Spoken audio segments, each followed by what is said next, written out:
Pemerintah mengaku siap merawat korban Gaza di Pulau Galang, Kepulauan Riau. Lalu sejauh mana teknisnya sejauh ini? Kita akan bahas bersama dengan para narasumber. Lewat sambungan dalam jaringan telah bergabung bersama kami Direktur Jenderal Asia Pasifik dan Afrika Kementerian Luar Negeri Abdul Qadir Jailani.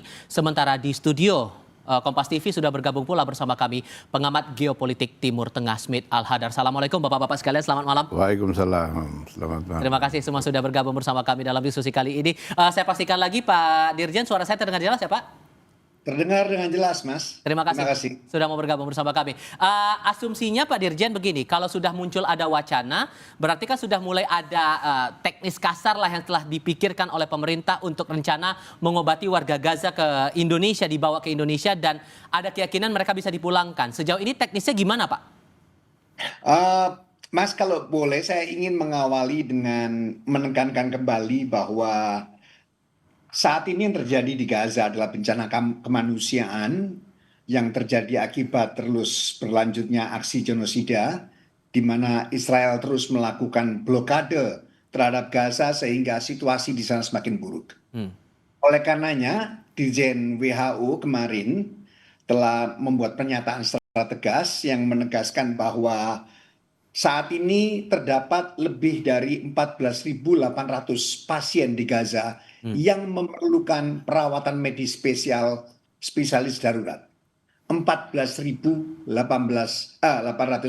pasien. Oleh karenanya, Dirjen WHO juga menghimbau kepada negara-negara untuk dapat menerima pasien tersebut. Tentu saja Indonesia juga ingin menjadi bagian dari masyarakat internasional dalam upaya untuk mengurangi beban bencana kemanusiaan ini.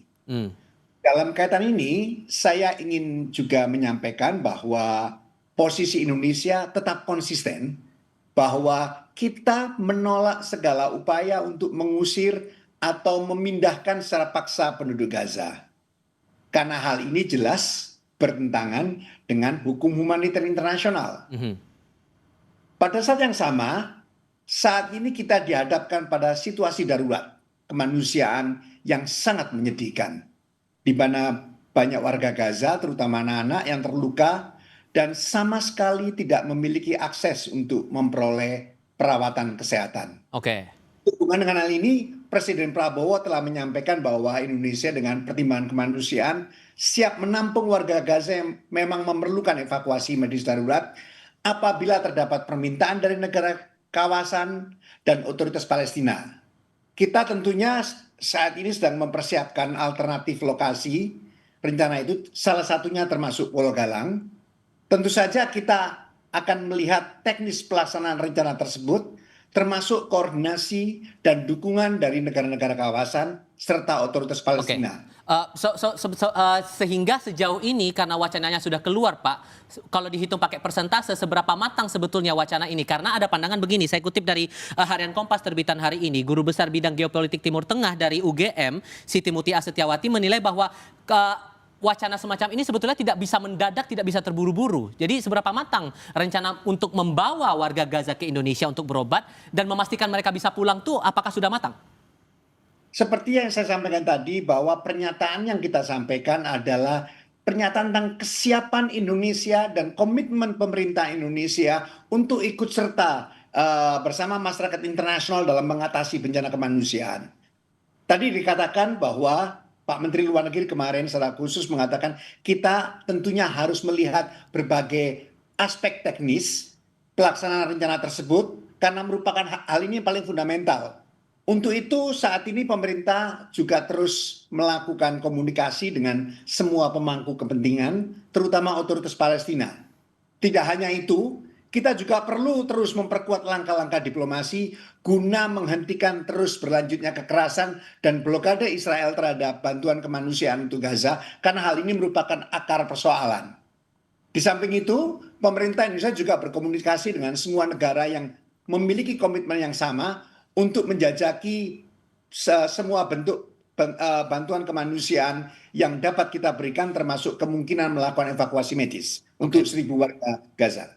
Pak Smith begini, karena kan dari pemerintah sebetulnya sudah bilang bahwa ini beda dengan wacana waktu itu mau melakukan evakuasi terhadap warga Gaza dan disebut niatnya bukan untuk relokasi, bukan membuat area Gaza, area Palestina dikosongkan sehingga memuluskan niat Israel dan juga Amerika Serikat untuk mengubah kawasan Palestina itu. Menangkap penjelasan dari pemerintah sejauh ini, kalau Anda melihatnya ada yang beda tidak dengan wacana evakuasi dengan wacana membawa masyarakat Gaza ini berobat ke Indonesia? Saya melihat ada perbedaannya. Tapi pertama-tama saya ucapkan simpati saya kepada Pak Presiden Prabowo Subianto yang berniat meringankan penderitaan rakyat Palestina. Tapi begini, kita mesti memahami persoalan konflik Israel-Palestina, terutama perang Gaza ini, secara komprehensif.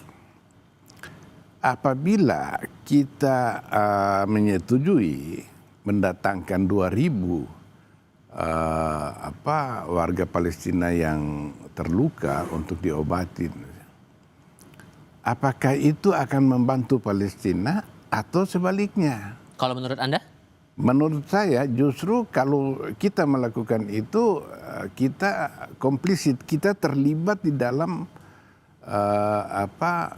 memuluskan agenda Israel dan Amerika Serikat, yaitu kan kemarin dan tadi juga dikutip itu kan Netanyahu sudah bilang bahwa Israel sedang mempersiapkan serangan darat secara menyeluruh di Palestina untuk menduduki Gaza City, kota Gaza. Dan ini semua pemerintahan di dunia menentang itu. Karena korbannya akan sangat besar. Nah, tujuannya apa? Netanyahu sudah bilang bahwa tujuannya menduduki Gaza secara permanen. Meskipun katanya entitas Palestina yang non Fatah maupun non Hamas yang akan mengurusi warga Palestina itu secara sosial maupun ekonomi. Tapi kan niatnya baik, Pak. Karena kan dari kemarin kan niatnya adalah untuk memastikan bahwa kesehatan warga Gaza di tengah kondisi yang serba panas sekarang, fasilitas kesehatan di sana sudah tidak memadai lagi untuk pengobatan para korban. Makanya kemudian Indonesia membuka diri untuk melakukan itu. Iya. Maaf ya, saya ingin melihat ini dari sisi politis. Sebenarnya dulu yang Anda bilang berlainan dengan sekarang, waktu itu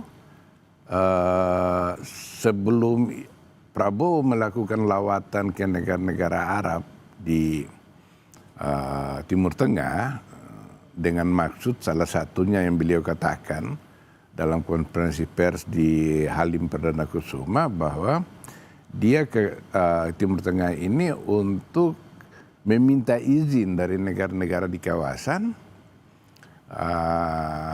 meminta izin Indonesia ingin membawa 1.000 orang Palestina pada waktu itu untuk ke Indonesia pada waktu itu.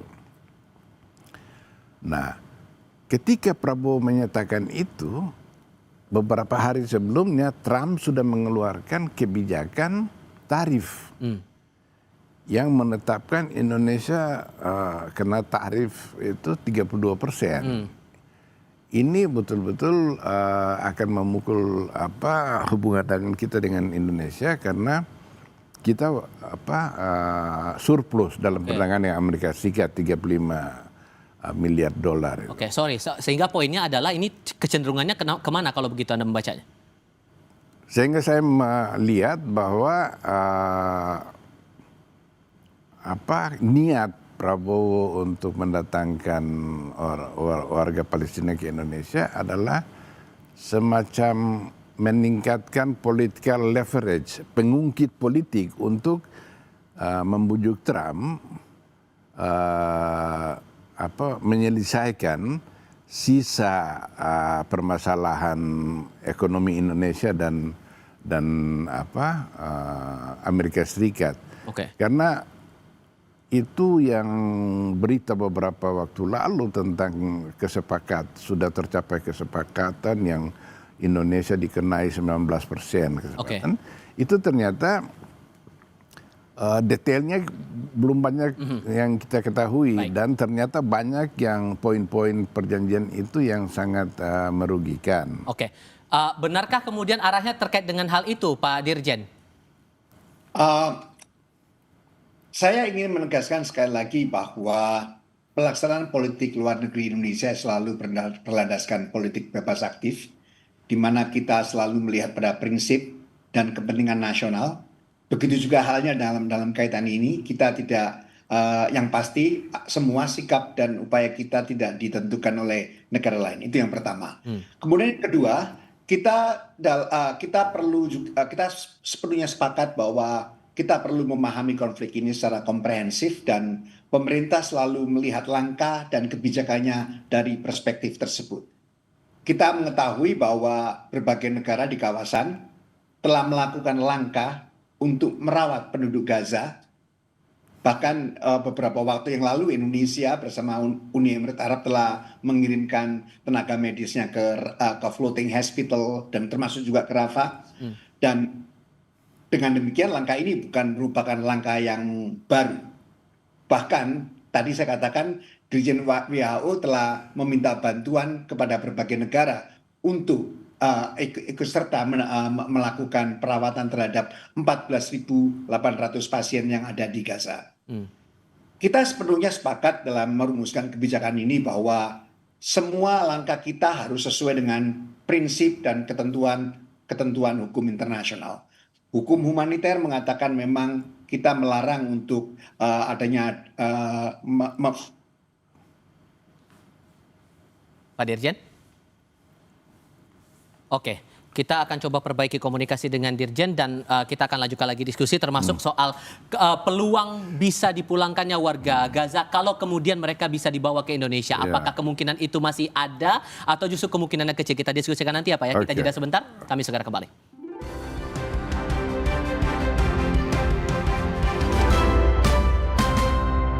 Tadi sempat terpotong karena ada gangguan komunikasi. Saya coba pastikan lagi dengan Pak Dirjen Abdul Qadir Jalani. Pak Dirjen, suara saya terdengar jelas saat ini, Pak?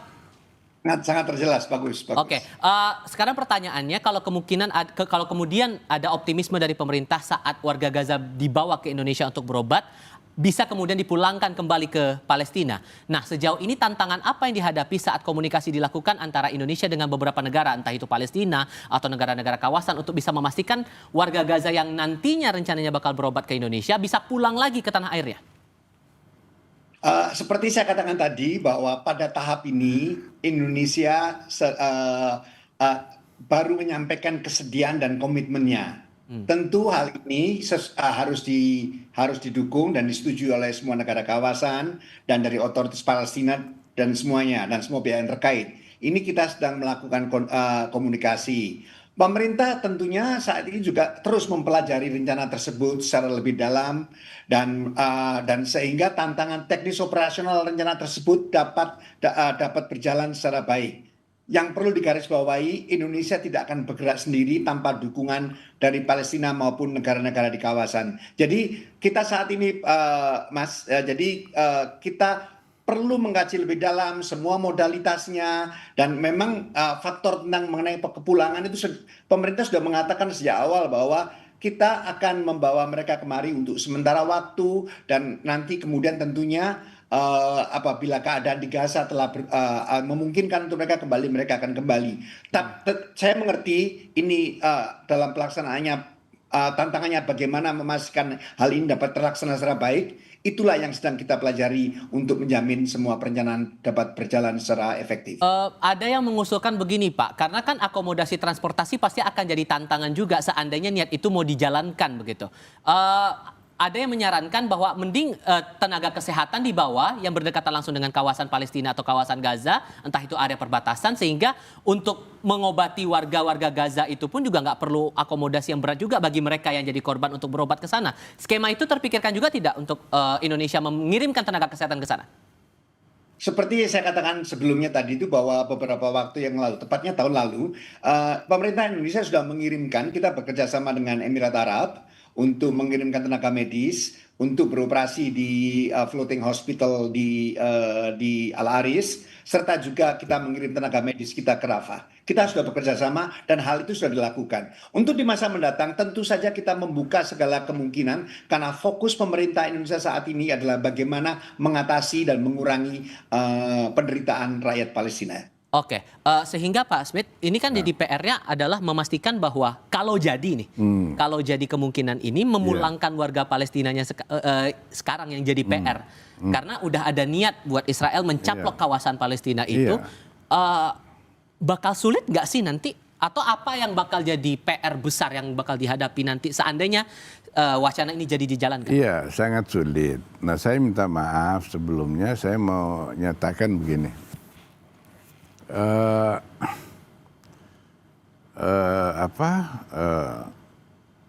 Sebenarnya untuk dibawa ke Indonesia itu pengungsi itu kan harus melalui Israel.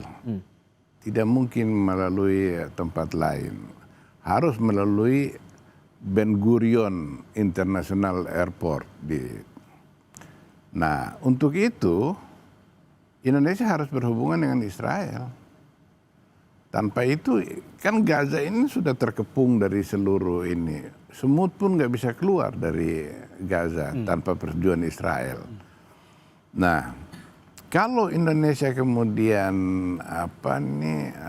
diizinkan untuk membuka pintu bagi warga Palestina, Indonesia harus berhubungan dengan Israel, persetujuannya itu. Dan kemungkinannya kalau sudah seperti itu bakal kecil. Dan itu efek politiknya itu cukup besar karena mengindikasikan bahwa Indonesia ada kerjasama dengan Israel dalam hal ini. Nah, menurut Konvensi Jenewa nomor 4, itu negara pendudukan harus melindungi, memberi makan, memberi obat-obatan terhadap warga yang diduduki, yang wilayahnya diduduki. Jadi sekarang ini mengobati orang Palestina, memberi makan orang Palestina, melindungi keselamatannya itu kewajiban Israel sekarang ini. Kewajiban Israel. Bukan diserahkan kepada dunia. Itu Israel salah satu negara yang menandatangani Konvensi Jenewa itu. Sehingga tugas paling pokok itu adalah dunia internasional menekan Israel untuk memenuhi kewajibannya dia itu. Melindungi orang-orang Palestina gitu. Nah, dari ucapan Pak Dirjen tadi, saya menangkapnya begini, ini baru wacana.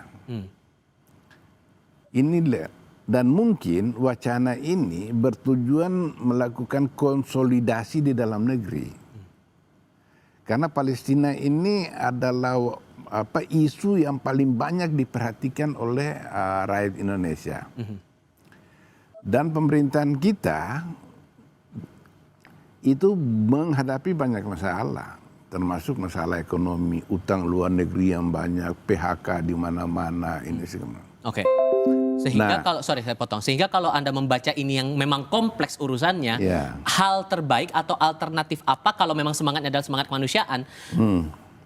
Kebijakan alternatif apa yang rasanya lebih bijak begitu untuk memastikan bahwa warga Gazanya tidak sampai keluar dan ujung-ujungnya malah Israel bisa mencaplok kawasan Palestina itu tadi? Iya, jadi Mesir itu kan punggung militernya atau tulang punggungnya militer Arab. Dia negara Arab terbesar dengan kekuatan militer paling besar. Dan dia sudah berdamai dengan Israel. Nah, di kota Aris yang tadi disebut oleh Pak Jailani tadi, kota Aris itu cuman berjarak 50 km dari perbatasan Rafah di Gaza Selatan itu. Di situ juga ada rumah sakit. Kalau Indonesia memang mau benar-benar membantu orang Palestina, buka rumah sakit darurat di Al-Arish itu, di kota yang tidak jauh dari itu. Dan itu bisa dibicarakan dengan Mesir, karena kita belum punya hubungan diplomatik dengan Israel, maka Israel nggak mau Indonesia mendapat keuntungan dalam hal ini. Nah, jadi kalau kita bisa berkoordinasi dengan Mesir yang sudah berdamai dengan Israel, kemudian melalui Mesir ini yang direspek oleh Israel, bersedia mengeluarkan orang Gaza yang terluka, dibawa ke Al-Arish, ke rumah sakit darurat Indonesia yang ada di sana. Begitu mereka sembuh, mereka dikembalikan ke Israel. Hasil dari perjanjian Mesir dengan Israel. Sehingga terakhir singkat saja Pak Dirjen, dengan kompleksnya urusan ini, kira-kira kalau hitung-hitungan kasar ya bakal makan waktu berapa lama untuk komunikasi, negosiasi, membangun komunikasi lebih lanjut untuk rencana ini bisa jalan? Saya tidak bisa untuk berspekulasi tentang berapa lama kita akan mampu mengeksekusi rencana ini. Tapi yang pasti, seperti dikatakan oleh Bapak Presiden, adalah Indonesia memiliki komitmen dan kita siap untuk melakukan itu. Dan oleh karenanya pemerintah saat ini perlu mempelajari rencana tersebut secara mendalam, terutama aspek teknisnya. Dan tentu saja pemerintah tidak hanya melihat ini dari aspek teknis belaka, melainkan juga kita melihat dari aspek policy dan politics. Kita akan melihat pelaksanaan rencana tersebut secara komprehensif dan holistik. Tadi Pak Smith Al-Hadar mengindikasikan ada beberapa isu yang perlu diperhatikan. Tentu saja semua isu tersebut akan menjadi perhatian pemerintah.